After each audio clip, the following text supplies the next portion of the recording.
ये है UP board का पेपर सेट FW। पहला क्वेश्चन है डिस्क्रिप्टिव में, an arc of circle of radius 21 centimetre substance on angle of 60 at the centre, find the area of sector formed by the arc. कह रहा है कि एक त्रिज्यखंड बना हुआ है। त्रिज्यखंड जो बना हुआ है उसमें जो ये चाप द्वारा अंतरित कोण क्या है, 60 अंश है, और ये त्रिज्या कितनी है, 21 मीटर है, 21 सेंटीमीटर है। आर बराबर है 21 centimetre. Substance an angle of arc at the centre is theta बराबर 60 अंश। एरिया ज्ञात करना है। एरिया बराबर क्या होता है, थीटा अपान 360 गुणे पाई आर स्क्वायर। ठीक है, तो थीटा का मान कितना, एरिया थीटा अपन 360 गुणे पाई आर स्क्वायर, ये फार्मूला होता है एरिया का। त्रिज्यखंड का एरिया का फार्मूला होता है। तो थीटा का मान हमें ऑलरेडी पता है, चाप द्वारा अंतरित कोण थीटा बराबर 60 अंश है। 60/360 गुणे पाई का मान हमको पता होता है 22/7, और आर यहाँ दिया हुआ है ऑलरेडी 21, तो 21 गुणे 21।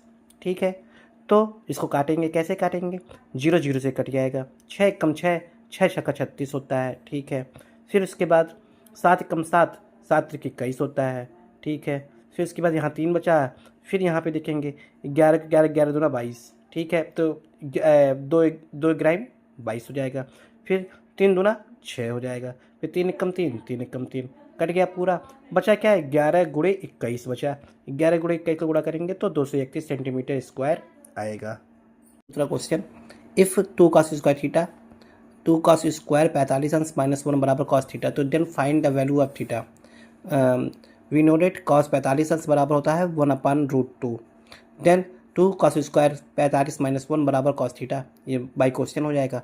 फिर 2 गुणे, फिर cos 45 अंश का मान होता है 1/√2 का होल स्क्वायर -1 बराबर cos थीटा। 1 का स्क्वायर करेंगे तो 1 आएगा, करीब 2 का स्क्वायर करेंगे 2 आएगा, 2 2 से कट जाएगा, 1 - 1 बराबर cos थीटा 0 cos थीटा। अब इसमें देखेंगे 0 किसकी वैल्यू होती है कॉस में, cos 90 अंश की वैल्यू होती है 0, तो cos 90 लिख देंगे बराबर cos थीटा। थीटा दोनों कंपेयर करेंगे तो क्या आएगा, कितना आएगा, थीटा बराबर 90 अंश। सिद्ध कीजिए कि 2 कड़ी में 3 एक अपरिमेय संख्या है। मान इसमें क्या करते हैं, जो ये अपरिमेय होता है उसको उल्टा मानते हैं। माना 2 कड़ी में 3 एक परिमेय संख्या है, तो 2 कड़ी में 3 बराबर P/Q, जहाँ P और Q पूर्णांक है और Q ≠ 0 है। तो कड़ी में 3 बराबर क्या हो जाएगा, कड़ी में 3 बराबर क्या, 2 यहाँ नीचे आ जाएगा, P/2Q, जहाँ P Q और 2 पूर्णांक है, इसलिए P/2Q भी पूर्णांक और परिमेय संख्या भी होगा। अतः हम जानते हैं कि कड़ी में 3 एक अपरिमेय संख्या है। अपरिमेय संख्या कभी परिमेय संख्या के बराबर नहीं हो सकती, इसलिए कड़ी में 3 ≠ P/2Q, अतः 2 कड़ी में 3 एक अपरिमेय संख्या है। ठीक है, फिर देखिए बिंदु 3 5 की x अक्ष से दूरी ज्ञात कीजिए। अब एक निर्देशांक बना लेंगे, इधर कितना चलेंगे, 1 2 3 चलेंगे, और ऊपर कितना चलेंगे, y अक्ष पर 1 2 3 4 5 चलेंगे।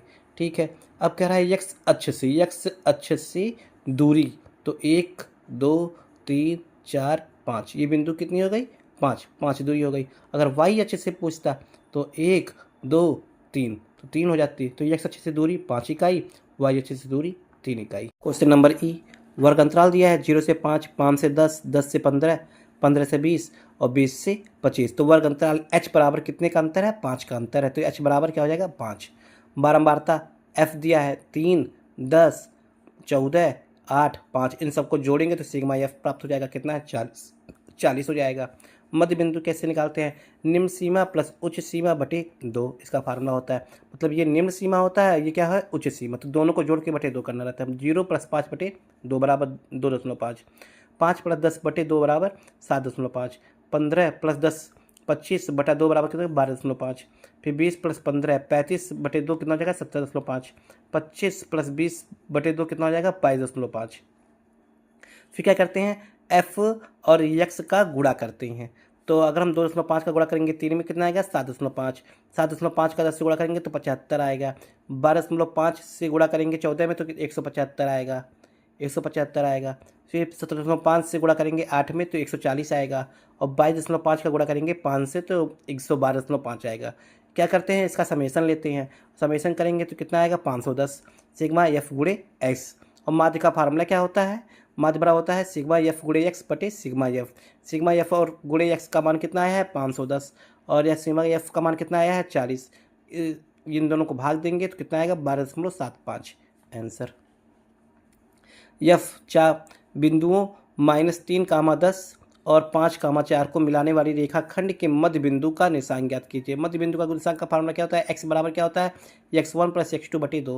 तो क्या है x1 का मान कितना है -3, x2 का मान कितना है 5, -3 + 5/2 कितना जाएगा 2/2 बराबर 1। फिर उसके बाद y का मान क्या है y1 + y2/2। y का मान कितना है 10 और y2 का मान कितना है 4/2, तो 14/2 बराबर 7। तो मध्य बिंदु का निशान क्या आ जाएगा xy 1, 7 हो जाएगा। यक्स ये यक्स वाला लिखेंगे यहाँ पर, यहाँ लिखेंगे वाई वाला। ठीक है, ये क्वेश्चन देखिए, ये क्वेश्चन बहुत ही बढ़िया क्वेश्चन आया हुआ है, कुछ नया देखने को मिलेगा हमको। समांतर श्रेणी के प्रथम n पदों का योगफल 3n² + 4n है। इस समांतर श्रेणी का 25वां पद ज्ञात कीजिए। ये तो नया नहीं है, मतलब ये पुराना ही क्वेश्चन है। Sn बराबर 3n² + 4n। Sn मतलब क्या होता है पदों का योगफल। तो पदों का योगफल में अगर यहाँ n की जगह 25 रखते हैं तो 3 फिर 25 का स्क्वायर प्लस 4 गुणे 25, तो 25 का वर्ग करेंगे 625, तो 25 चौका 100 होता है। तो 625 का गुणा 3 करेंगे तो 1875 + 100 बराबर 1975। तो ये 25 पदों का योगफल निकला है हमारा। ठीक है, तो ये आंसर नहीं होगा। आंसर क्या निकालना है हमको 25वां पद निकालना है। तो क्या निकालेंगे, अब क्या करेंगे, ये 25 पदों का योगफल, इसमें 24 पद क्या करेंगे घटा देंगे। तो यस 24वां निकालेंगे। यस हाँ 3 24 का वर्ग हो जाएगा प्लस 4 गुणे 24, तो 1728 + 96 बराबर 1824। अब ये क्या करेंगे, इन दोनों को घटाएंगे, मिलेगा 1975 - 1824 बराबर 151, 25वां पद। यह एक टेक्निक और है, पदों का पद निकालते चले जाएंगे। S1 बराबर 3 1² प्लस 4 1, अगर n का मान 1 रखते हैं तो 4 3 + 4 7 आ गया। ये पहला पद क्या हो गया 7। ठीक है, पहले पद में कोई योगफल नहीं होता है। अब दूसरा S2 निकालेंगे, 3 2 का स्क्वायर प्लस 4 × 2, तो 3 चौक 12 प्लस 8 12 8 20। अब 20 में क्या करिए, 20 दो पदों का योगफल है, दो पदों का योगफल है। पहला पद 7 ऑलरेडी हमको पता है, बचा कितना 13। ठीक है, दूसरा पद हमको मिल गया 13। अब इसमें डी कैसे निकालेंगे, पहला पद 7 है, दूसरा पद 13 है, तो क्या करते हैं डी को घटाते हैं, दूसरे पद से माइनस पहला पद करते हैं, 13 - 7 बराबर 6। तो 25वां पद कैसे निकालेंगे, अब 25वां पद क्या होता है a + n - 1 × d। 25वां मतलब 25 - 1 24वां d, तो a + 24d।